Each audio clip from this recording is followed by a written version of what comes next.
Hello friends, कैसे हैं आप लोग। फ्रेंड्स, आज इस वीडियो में आपसे बात करने वाला हूं एमएमटीसी लिमिटेड के बारे में। देखिए, एमएमटीसी में एक बड़ा धमाका में फ्राइडे वाले दिन होता हुआ दिखाई दिया था और ये स्टॉक एक ही दिन में आपको 15% के आसपास अप जाता हुआ दिखाई दिया था।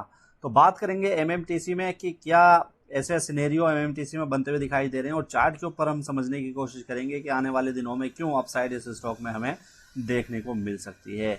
देखिए, एमएमटीसी की बात करें तो एक मेटल और मिनरल ट्रेडिंग कंपनी है, गवर्नमेंट से रिलेटेड कंपनी है, और इस कंपनी को इनकॉर्पोरेट किया गया था 1963 में। तो एक बहुत पुरानी कंपनी है और बड़े लेवल पर कंपनी काम करती दिखाई देती है। लेकिन अगर आप बात करेंगे पिछले कुछ दिनों की, तो कोई खास रिटर्न्स पिछले कुछ दिनों में कंपनी में देखने को नहीं मिले। पिछले 6 महीने में ही 15% के नेगेटिव रिटर्न्स यहाँ पर आपको दिखाई देंगे। एक साल की बात करेंगे तो एक साल में 28% के नेगेटिव रिटर्न्स हैं, और 5 साल की बात करेंगे तो 5 साल में स्टॉक फ्लैट लेवल पर आ चुका है। 3% के आसपास यहाँ पर पॉजिटिव रिटर्न्स दिखाई दे रहे हैं। यानी कि 5 साल पहले जिन प्राइस के आसपास था ये स्टॉक, घूम फिरकर अभी की डेट में भी उसी प्राइस के आसपास हमें देखने को मिल जाता है। बात करें मैक्सिमम, तो देखिए मैक्सिमम लेवल पर आपको ये पता लगेगा कि काफी बड़ी गिरावट कंपनी के शेयर प्राइस में यहाँ पर हो रही है। लगभग ये स्टॉक अपना 97% वैल्यू खो चुका है, क्योंकि लिस्टिंग के आसपास इस कंपनी का जो प्राइस था वो 1200-1300 रुपए के आसपास था। उसके बाद से यहाँ पर आप चार्ट के ऊपर भी देख रहे हैं कि लगातार गिरावट यहाँ पर होती दिखाई दे रही है, और पिछले कई साल से तो लगातार स्टॉक हमें 40-50-60 रुपए के रेंज में ही ट्रेड होता हुआ यहाँ पर दिखाई दे रहा है। इनफैक्ट जब मार्केट में बहुत बड़ी गिरावट हमें देखने को मिली थी तो स्टॉक आपको 12-13 रुपए पर भी आता हुआ दिखाई दिया था, और अब स्टॉक आपको 39 रुपए के लेवल पर आता हुआ दिखाई दे रहा है। तो देखिए, इतनी बड़ी गिरावट अगर मैक्सिमम चार्ट पर हो रही है, इसका मतलब है कि कंपनी फाइनेंशियल बेसिस पर कोई साउंड कंपनी नहीं है, लॉसेस कंपनी में निकल कर आ रहे हैं। इसी के चलते बहुत बड़ी गिरावट हमें लॉन्गर पीरियड पर देखने को मिल रही है। लेकिन फ्राइडे वाले दिन देखिए, चार्ट के ऊपर कुछ ऐसे सिनेरियो इस स्टॉक में बने हैं जिसके ऊपर आपको नजर जरूर रखनी चाहिए। और अगर आप ट्रेडर हैं, ट्रेडिंग पर्पज से कोई स्टॉक ढूंढ रहे हैं, तो मुझे लगता है कि आपको एमएमटीसी के ऊपर नजर जरूर डालनी चाहिए। देखिए, चार्ट के ऊपर मैं आपको दिखाऊंगा कि किस तरीके से इसमें बढ़िया मोमेंटम बन रहा है। उससे पहले हम चेक करते हैं कि कंपनी की फाइनेंशियल कंडीशन कैसी है। तो यहाँ पर देखिए, रेवेन्यू अगर आप देखेंगे कंपनी का 2017 में 11,800 करोड़ रुपए का रेवेन्यू था, और 2019, 20, 21 की बात करेंगे तो रेवेन्यू लगातार यहाँ पर काफी बढ़िया दिखाई दे रहा है। 29,000 करोड़, 26,000 करोड़ और 30,000 करोड़ रुपए। तो 2021 में मैक्सिमम 30,000 करोड़ रुपए का रेवेन्यू कंपनी में निकल कर आया। लेकिन जो असली प्रॉब्लम आपको दिखाई देगी वो है कंपनी के नेट प्रॉफिट में, क्योंकि लगातार कंपनी का रेवेन्यू तो बढ़ रहा है, लेकिन जितना रेवेन्यू कंपनी का बढ़ता है उससे ज्यादा लॉस कंपनी निकाल के दे देती है। 2020 में देखिए, 2020 करोड़ रुपए का नेट लॉस था कंपनी में, और 2021 में जब अपने हाईएस्ट लेवल पर कंपनी का रेवेन्यू पहुंच गया था पिछले 5 साल में, उस टाइम पर सबसे ज्यादा लॉस कंपनी में निकल कर आया है 790 करोड़ रुपए का। यानी कंपनी का रेवेन्यू तो बढ़ा है पिछले कुछ सालों में, लेकिन उसके साथ साथ कंपनी के एक्सपेंसेस भी बढ़े हैं, जिसके चलते बड़े लॉस कंपनी में निकल कर सामने आए हैं।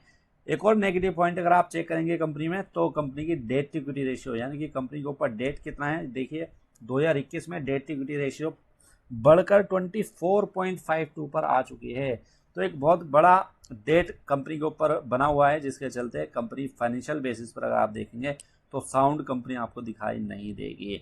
तो चलिए, फंडामेंटल्स को थोड़ा सा साइड रखते हैं, अब बात करते हैं ट्रेडर्स की। यानी कि जो चार्ट पर अगर मोमेंटम बन रहे हैं, प्राइस में स्ट्रेंथ आ रही है, तो उन शेयर्स में ट्रेड करना पसंद करते हैं। तो चलिए, उनको मैं चार्ट के ऊपर लेकर चलता हूँ और दिखाता हूँ कि चार्ट के ऊपर किस तरीके से एमएमटीसी एक बढ़िया शेयर ट्रेडर्स के लिए बनता हुआ दिखाई दे रहा है।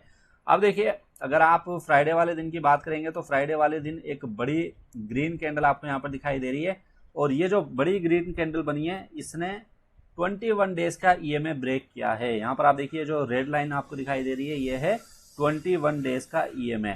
तो फ्राइडे वाले दिन जो इसकी क्लोजिंग हुई है 39.85 पर, ये इसके 21 डेज ईएमए से ऊपर हुई है। और आप यहाँ पर देखिए, 3 महीने की चार्ट मैंने आपके सामने लगा रखी है। 3 महीने में से लगभग 2.5 महीने तक लगातार ये स्टॉक अपने 21 डेज के ईएमए से नीचे ट्रेड कर रहा था, और अब फाइनली 21 डेज ईएमए को इसने ब्रेक करके ऊपर की ओर क्लोजिंग दी है। एक और बात इसमें आप नोटिस कीजिए कि नीचे देखिए वॉल्यूम कितने जबरदस्त निकल कर सामने आ रहे हैं। यहाँ पर देखिए, सबसे कॉर्नर में नीचे की तरफ ग्रीन कलर के बड़े वॉल्यूम कंपनी में निकल कर सामने आए हैं, और इससे पहले आप देखिए, इससे पहले कोई खास वॉल्यूम्स कंपनी में दिखाई नहीं दे रहे थे। तो ये जो फ्राइडे वाले दिन वॉल्यूम कंपनी में निकल कर आए हैं, ये लगभग 10 से 12 गुना वॉल्यूम्स निकल कर आए हैं पिछले कुछ ट्रेडिंग सेशन की हम अगर बात करें।